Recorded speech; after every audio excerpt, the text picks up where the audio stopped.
What's up guys, it's KhUnlimited. Today I have another video for you guys, and today I'm going to be talking about my top 5 most anticipated games of 2016.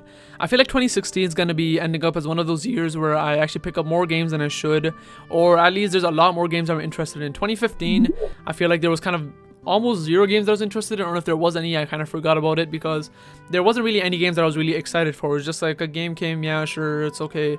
But this year there's 5 games that I picked up that I'm really excited for, and I really can't wait to get my hands on. So let's start with number 5. So for number 5, the game that I really want is Attack on Titan on the PS4. Now, Attack on Titan I'm really excited to get because usually when there's a game for an anime, it's not the best. It's kind of like, alright, it's a good game. The only ones that I usually get are Dragon Ball games, such as Realm's Universe. But Attack on Titan, the game actually looks really fun, and the really main selling point for me is that they're going to add a multiplayer mode. Now, whether the servers are going to be good or bad, we don't know yet, since a multiplayer mode didn't come out for Japan yet. But for the gameplay, what I've seen, it looks pretty fun. It doesn't look like the hardest game ever, but it seems like I could really sink a lot of hours into it. I heard there's weapons that you can unlock, and once they have multiplayer, depending on how they handle it, I feel like it could be really fun, as in you and your friends kind of attacking certain titans, going through levels. Maybe a survival mode where you and your friends just have to survive against endless waves of titans. Maybe your friends could be titans, you could be a soldier, and you guys fight against each other. Things like that. If they really add things in a way where you have a lot of variety and you could do different modes in fighting each other, I feel like Attack on Titan could be a really fun game, and it's something that I would definitely pick up, especially kind of seeing how the multiplayer is. Now, if the multiplayer does end up to be not really that good, because I think it's coming out in a couple of months for Japan, or next month, I'm not sure, and if it is pretty shitty, that might kind of persuade me not to get the game. But if it does end up to be really good, I'm pretty sure I'm going to get the game because I'm just going to play with my friends, and it just seems like a really fun game to play online, and the story I feel like is going to be amazing too. So yeah, Attack on Titan comes at number 5. At number 4 comes Kingdom Hearts 2.8. Now, a lot of you might be wondering why it's so low on the list, and the reason is, like, wholeheartedly, I'm not too excited for this game, but it is still one of my top games I'm excited for. And I think I've explained it in a past video, because the only reason I would be excited for this game is Kingdom Hearts 0.2. And since 0.2 is only supposed to be like an hour or 2 long, I really don't see that justifying me purchasing the game for however much it's going to be. I feel like 40 bucks, or now in Canada, since dollar's doing pretty shit, probably 50, 60 bucks.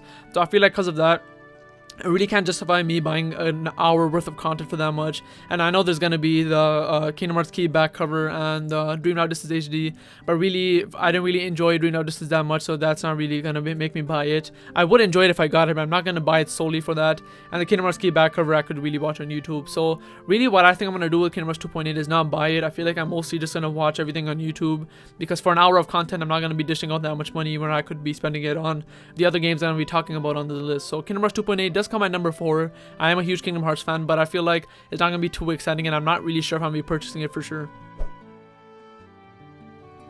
Now, number 3 is Ukulele. Ukulele I'm really excited for. One of the main reasons is because this is the only game on the list that I've actually already purchased. I backed it on Kickstarter, and we're going to be getting it on October. So near the end of this year, we're going to be getting Ukulele. And the reason I'm really excited for this is because the developers really seem nice, and they seem like they're really into the game. Like, they're actually going to be focusing on the game for the fans, and not just making a shitty game that no one cares about, which we've seen with a lot of other Kickstarter games. So Ukulele is supposed to be kind of the spiritual successor of Banjo-Kazooie, and even though I didn't grow up with Banjo-Kazooie, I wasn't really much of a Nintendo kid. I did play some of it on emulation on my computer, and it does really seem like a fun game, and the way that Ukulele is going, I really seem to like it. And another thing that I really like about Ukulele is when they were kickstarting it, they always said that if you get to this goal, we're going to add this aspect, and they kept on upping the goal, and the Kickstarter actually got to the max goal that they had. So they're going to be adding a co-op mode, they're going to be adding some like a rap video, I forgot what. They added all these crazy things, which I'm really excited about. So because they're doing this, and since it's supposed to be co-op from what I've heard, that really makes it exciting, because in my opinion, just for me, if there's a kind of a game that's kind of semi-shitty, but if you throw co-op in it, it makes the game like a lot better. And I really see it's kind of my philosophy with games, if you want to think about it like that. If there's kind of a game, as long as it has co-op, it's pretty fun, that I could just play with my brother or my friend. So I feel like since Ukulele is going to have co-op, and since I know it's going to be an amazing game anyways, since it's from the developers that were with Rare, and their team is getting built up every few weeks, I see they're adding new members, I feel like Ukulele is going to be an amazing game, and I really can't wait for it, especially since I've already paid for it. So yeah, Ukulele comes at number 3. At number 2 comes Final Fantasy 15.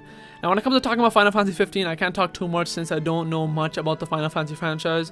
Only one I've played is Crisis Core on PSP, and from that game I really liked it. It was kind of kinky towards sometimes, like the controls is kind of weird, but like I kind of do like the franchise itself. I really do want to know more of the story, and I feel like 15 could be that game that kind of sucks me into the Final Fantasy universe. So hopefully 15 does do me good. Hopefully the combat is good. From what I heard from episode Duske is that for combo you have to hold a button. I kind of have mixed opinions on that, but if they fix it or not, I don't know. I feel like Final Fantasy 15 will be a good game.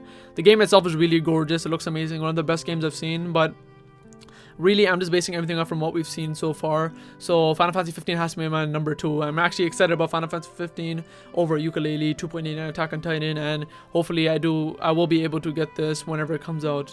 A rumored release date I think was on September 30th, but we will be learning the official release date sometime in March, I believe. Now my number 1 game that I'm really anticipated for is Ratchet Clank for the PS4. And remember, these are lists, these are completely subjective, but Ratchet & Clank is one of my favorite series in general. It's like how Kingdom Hearts is a favorite series, Ratchet & Clank is up there too for me. Ratchet & Clank I've always loved. I played on the PS3, the PS2. I really have a lot of memories with it, a lot of nostalgia. It's kind of like attached to me. Ratchet Deadlocked on the PS2 was one of the things I've always used to play with my cousins and brothers whenever they came over. So having kind of Ratchet & Clank grow up with me was an amazing experience. And since it was also amazing on PS3, Ratchet & Clank Future of Crack in Time is one of my favorite Ratchet & Clank games. I'm really excited to see where Ratchet & Clank goes with PS4. Hopefully after this game they do decide to continue it. I'm not sure what the plan is for that, but from what we've seen from Ratchet & Clank so far, it's one of the best games I've seen on the PS4, or I think it is the best game I've seen, period. It looks amazing. As a lot of people like to explain it, it looks like a Pixar movie.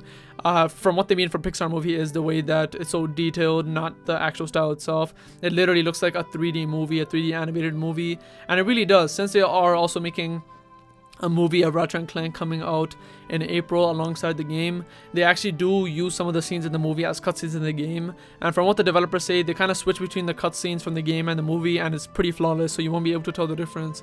And since they're so confident in saying that, I feel like the game's gonna look amazing since it could kind of switch to that. And I do hope to cover Ratchet & Clank on this channel. I'm not gonna be making a let's play or anything. Let's plays really aren't for me, but kind of things about kind of talking about the game, maybe a certain boss battle, critiquing it, things like that. I do want to have a full review of Ratchet & Clank. I feel like a review could be fun. I really want to try it with the Ratchet & Clank game since I'm so passionate about it. Hopefully a review for it could come out. It's really dependent on you guys. If you guys do want to see some kind of review, let me know down in the comments below. But yeah, Ratchet & Clank is my number 1 most anticipated game of 2016, and I hope to get it since it is releasing next month. So I hope you guys really enjoyed this video. Let me know down in the comments below what your 5 most anticipated games of 2016 are, or any game that you're really excited for, and let me know why. If you think Kingdom Hearts 2.8 is your number 1, let me know why, or any other game that I never even mentioned. So I hope you guys enjoyed this video. Remember to like, comment, subscribe. Remember, the possibilities of gaming are unlimited. Later.